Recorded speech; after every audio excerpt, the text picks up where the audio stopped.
Alright, well, I had to resort to the GoPro, so I'm not going to be able to zoom into the target, but at least maybe you'll see it, you kick up some dust or something. Like I said, we're at 180 yards. I'm going to be laying prone in the back of my truck, which is probably illegal, but I don't know.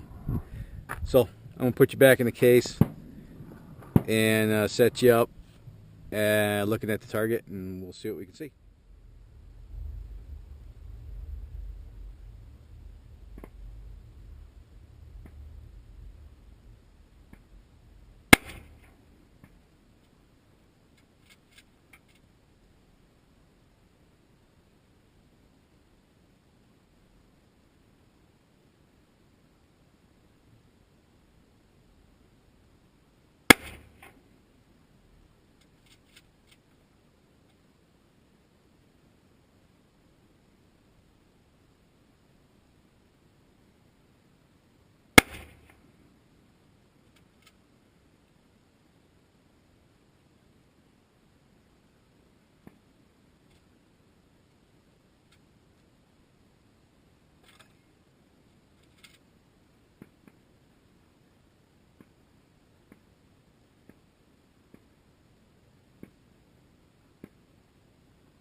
Missed 3.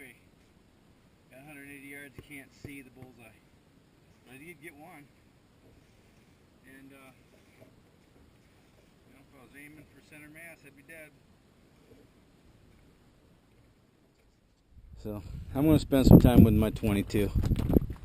And, when I get back to the ranch, I'll throw in a fresh battery in the other camera and we'll have a chat. Alright? Ta-ta for now. Alright, so we're back at the cricket now, and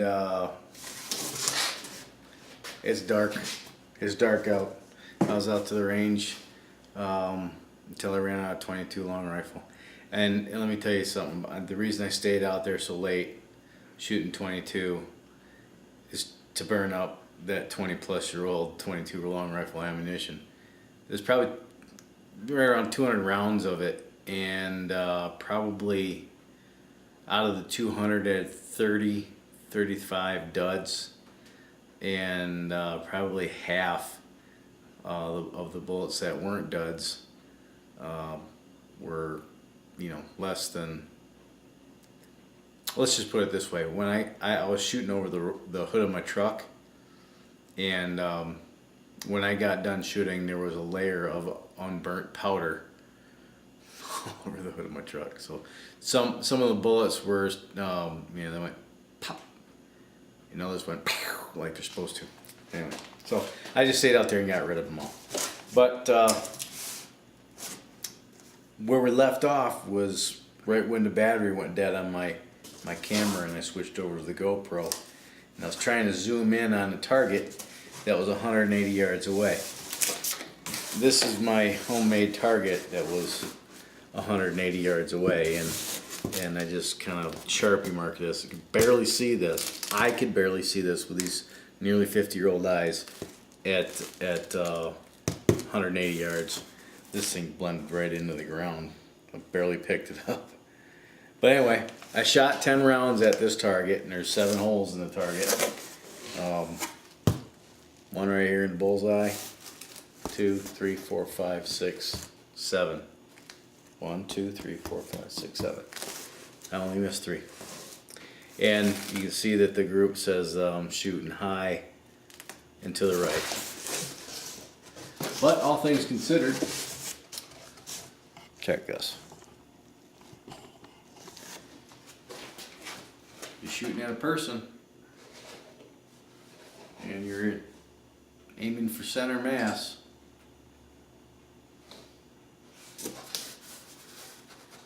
Looks like they all hit to me. Right?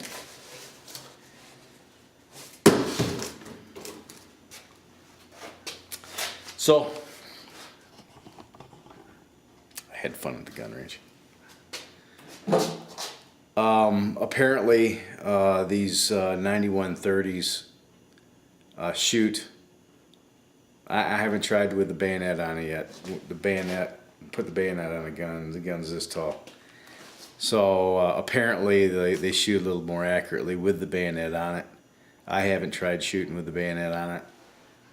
Maybe I'll do that next time I go out. I'll bring the bayonet with me and see what that group looks like at 180 yards with the bayonet on, open sights. So the next, probably the next thing I'll do with that rifle is refinish the stock.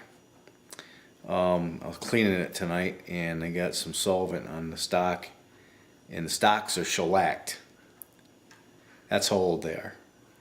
They're not urethane, they're not varnished, they're shellacked, and the shellac washed off the gun. So I gotta refinish the stock now. Yeah, I was gonna do it anyway. And so I'll refinish the stock. Haven't decided how I'm gonna refinish it yet, but I'll refinish it. And then I still haven't decided on a scope mount. If I want to do a sniper scope, and that means I gotta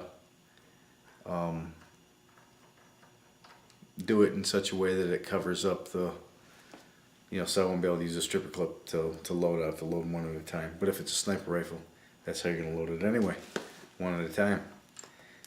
But I haven't decided whether I'm going to go with a scout type scope, which I put a long eye relief scope on it, or a sniper style scope with a shorter eye relief.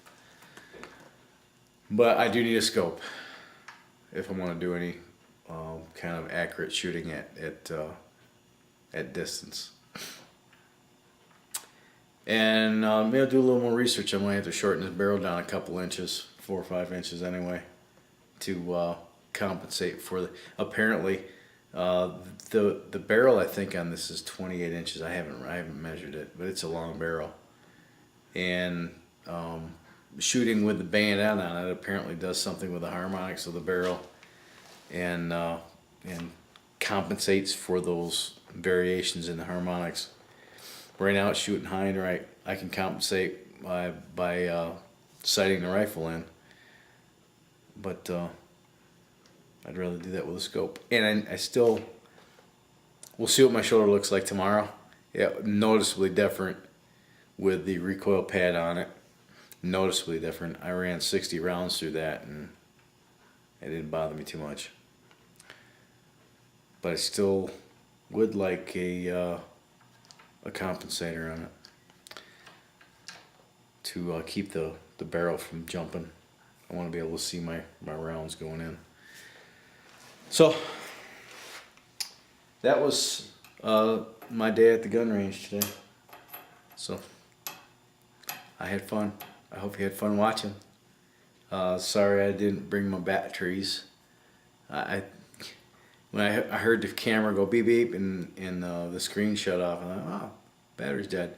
I've got 3 spare batteries, and I left my camera case here in the garage. But I tell you, I left when I left the gun range, it was getting just cool enough too, where you almost had to have a jacket on. It was probably down in the 60s, and that truck just runs awesomely. At 60 degrees, that thing just roars.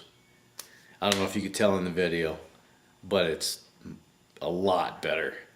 You know you got some power behind you when you stick your foot in it, especially when the secondaries kick in. So that was the kind of the two birds one stone. That's the carburetor update on the Suburban. I still have to dial in the timing on the Suburban. I've got to take the distributor out, move it over one gear tooth, because right now I've reached the vacuum advanced canister is hitting the manifold, so I have to re-index the distributor. So I'll probably do that in about 6 months, because I'm old and fat. But it runs good now. When it gets hot, I probably have to do it, because it's probably going to start detonating. I'm going to have to run, premium fuel in it, and wow. But that's Sunday. I'm gonna get cleaned up and go love my wife, and call it a day. So until next time, as always, rate, comment, and subscribe. Have a great week. Be careful out there. Bye.